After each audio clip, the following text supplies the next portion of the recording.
Hello friends, तो आज class में हम लोग देखेंगे इसका शून्यक ज्ञात करना या फिर मूल। कई बार कहता है कि मूल निकालें या फिर कई बार कहता है इसका शून्यक निकालें। ये है आपके पास एक द्विघात समीकरण। तो चलिए इसको किस तरह से हल करेंगे, किस तरह से इसका x का मान निकालेंगे यानी कि इसका शून्यक निकालेंगे तो कि हमारा सही मान आ जाए। तो चलिए फटाफट इसमें हम क्या करने वाले हैं आपको दिखाते हैं।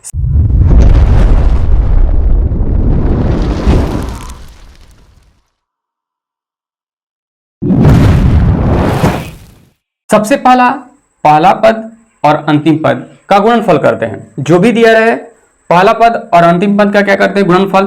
अगर यहाँ पर करते हैं 2x² गुणे 5 यानी कि फर्स्ट पद है और ये अंतिम यानी कि तीसरा पद है, तो कितना आएगा 10x², इधर माइनस इधर प्लस, तो चिन्ह क्या आ जाएगा माइनस। इसमें कोई दिक्कत नहीं है। अब इसको यानी कि जो मध्य पद है, अब इसको हम तोड़ते हैं कितने भागों में, 2 भागों में। अब कुछ इस प्रकार तोड़ते हैं कि इसका गुणनफल जो आए इतना आ जाए और उसको सॉल्यूशन करने पे यानी कि जो जोड़ घटाव आएगा वो करने पर इतना आ जाए हमारा, ताकि इस समीकरण को फिर दोबारा अगर ऊपर ले जाएं तो उसमें कोई हमारे वैल्यू में चेंज न आए। तो वो बड़ी देखना होता है। अगर इसमें गुणनखंड करेंगे, जो दो टूटेगा 2 भाग में, उन दोनों गुणनखंड करेंगे तो इतना आना चाहिए, तभी हमारा आगे का प्रोसेस शुरू हो पाएगा, वरना नहीं हो पाएगा। तो चलिए इसको तोड़ते हैं कुछ इस प्रकार से। जैसे इसका पूर्णांक लेते हैं तो 10 को हम अपवर्तय निकालते हैं, गुणनखंड करते हैं, तो 1 गुणे क्या हो जाएगा हमारा 10, फिर 2 गुणे 5, इसके आगे नहीं चढ़ाएगा, 5 गुणे 10, 5 गुणे 2 होगा, फिर यानी कि रिवर्स चला जाएगा। तो इसी में से वो संख्या है जिसको जोड़ने या घटाने पर क्या आएगा, ये मान आएगा, और गुणा करने पर ये तो 10 आएगा ही आएगा। तो ये तो नहीं ले सकते क्योंकि जोड़ेंगे तो 11, घटाएंगे तो 9। इसको लेते हैं तो जोड़ेंगे तो 7, घटाएंगे तो 3 आ जाएगा। ठीक है, हमें पता चल गया कि 3 आ जाएगा। तो अब हम क्या करेंगे, यहाँ पे लिखेंगे 2x² माइनस 5x और प्लस 2x माइनस 5 बराबर 0। अब देखिए हमने लिखा क्या यहाँ पर 5x 2x हमने लिख दिया।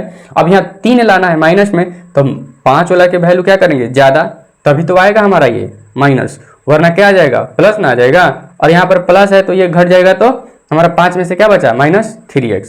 कोई दिक्कत नहीं। आइए हमारा 5 का 5, अगर अब इसको गुणा कीजिएगा तो 5 दूनी 10 x² माइनस 10² आ गया। इसको जोड़ घटाव करेंगे तो 5x में से 2x गया तो क्या बचा 3x। इसमें कोई दिक्कत। चलिए तो अब आगे बढ़ेंगे। अब हम क्या कर सकते हैं कि इन दो को पार्ट बाई पार्ट कर लेते हैं, और इसमें जो कॉमन होगा उसको हम बाहर करेंगे। तो इसमें कॉमन क्या है x। अब यहाँ क्या बचा 2x माइनस 5 प्लस 1 कर लेते हैं, 1 कर लेते हैं तो यहाँ क्या हो जाएगा 2x माइनस 5 बराबर 0। ये हमारा अलग का प्रोसेस है, ये अपने माइंड में चलाना है। अब यहाँ पर क्या होगा, इसमें से ये दोनों कॉमन है तो 2x माइनस 5 और ये क्या हो गया x प्लस 1 बराबर 0, ये बटा में नहीं है। चलिए अब यहाँ पे हम क्या कर सकते हैं कि इसको इधर लेके चल जाएंगे तो 0, तो बचेगा क्या x प्लस 1 बराबर 0। तो x प्लस 1 बराबर क्या बचा 0। अगर दूसरी कंडीशन ऐसा होता है कि हम इसको लेके चल जाए इधर, तो ये हो गया 0, क्योंकि 0 बटा में ये संख्या आएगा तो 0, और ये इतना यानी कि 2x माइनस 5 बराबर क्या हो जाएगा 0। तो 2x माइनस 5 बराबर क्या हो जाएगा 0। तो x बराबर क्या हो जाएगा -1, और यहाँ पर x बराबर क्या हो जाएगा प्लस, माइनस में तो इधर गया प्लस में, और गुणा में तो इधर आया भागा में, और ये हमारा x का मान निकल गया। यही है शून्यक, मूल, जो भी कह लीजिए। तो ये आपका प्रोसेस है द्विघात समीकरण का मूल्य यानी कि शून्यक निकालने का, और ये अक्सर 2 मार्क्स में पूछा करता है।